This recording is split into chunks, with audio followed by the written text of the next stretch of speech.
స్నేహితులారా, గుడికి వెళ్లే సమయానికి గుడి తలుపులు మూసి ఉన్నాయని బాధపడుతున్నారా? అయితే వినండి. శివయ్యపై అపారమైన భక్తి కలిగిన ఒక వ్యక్తి కేదార్నాథ్ యాత్రకు బయలుదేరాడు.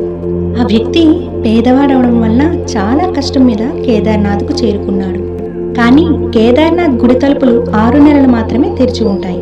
వ్యక్తి గుడికి చేరుకునే రోజే గుడి తలుపులు మూసే ఆఖరి రోజు కావడంతో అర్చకులు గుడి తలుపులు మూసివేశారు.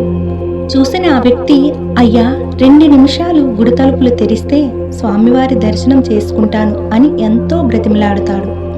మాటలు విన్న అర్చకుడు, అయ్యో, నువ్వు ఎంత దురదృష్టవంతుడివి, ఒక్క 2 నిమిషాల ముందు వచ్చి ఉంటే స్వామివారి దర్శనం అయ్యేది. ఇక్కడ గుడి నిబంధనల ప్రకారం ఒకసారి గుడి తలుపులు మూస్తే మళ్ళీ 6 నెలల తర్వాత తెరుస్తాం, మళ్ళీ నువ్వు 6 నెలల తర్వాత రా అని చెప్పి మెల్లగా వెళ్ళిపోయారు. ఆ అర్చకుని మాటలు విన్న ఆ వ్యక్తికి ఒక్కసారిగా తన గుండె జారినంత పనైంది. అక్కడే ఆ మెట్లపై కూర్చొని చాలా బాధపడుతూ ఉంటాడు. చీకటి కావస్తుంది.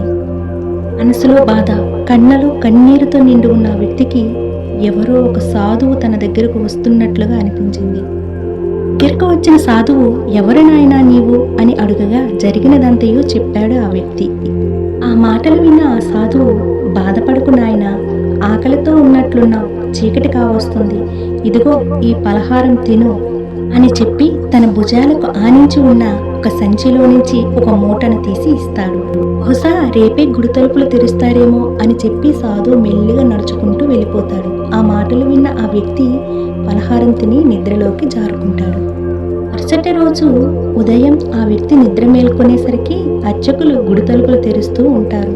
అయ్యా, నిన్ననే కదా గుడి తలుపులు మూశారు, మరుసటి రోజే తెరుస్తున్నారు, 6 నెలల తర్వాత కదా గుడి తలుపులు తెరుస్తామని చెప్పారు అని ఆ వ్యక్తి అర్చకునితో అంటాడు. ఆ మాటలు విన్న అర్చకుడు ఆ వ్యక్తి వైపు ఆశ్చర్యంగా చూస్తూ, మీరు 6 నెలల క్రిందట గుడి తలుపులు మూసివేసిన తరువాత వచ్చారు కదూ, ఇక్కడ ఏం చేస్తున్నారు అని ఆశ్చర్యంగా అడుగుతాడు. అదేమిటి, నిన్ననే కదా నేను వచ్చేసరికి మీరు గుడి తలుపులు మూశారు, చీకటి కావడంతో ఇక్కడే ఉండిపోయారు. రాత్రి ఒక సాధువు వచ్చి తినడానికి నాకు ఫలహారం కూడా ఇచ్చాడు అని ఆ వ్యక్తి అర్చకునితో చెబుతాడు. సాధువా, ఎలా ఉంటాడు అని అర్చకుడు అడుగుతాడు.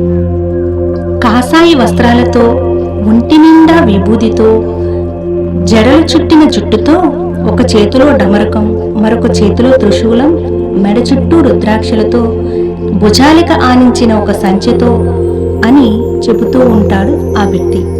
ఆ మాటలు విన్న అర్చకుడు, ఆహా, నువ్వు దురదృష్టవంతుడు కాదయ్యా, చాలా అదృష్టవంతుడివి. సాక్షాత్తు ఆ కాలకాలుడే 6 నెలల కాలాన్ని ఒక్క రాత్రి కుదిపి నీకు దర్శన భాగ్యాన్ని ప్రసాదించాడు ఆ పరమేశ్వరుడు అని చెబుతాడు. ఆ మాటలు విన్న ఆ వ్యక్తి ఆనందానికి హద్దులు లేకుండా పోతాయి.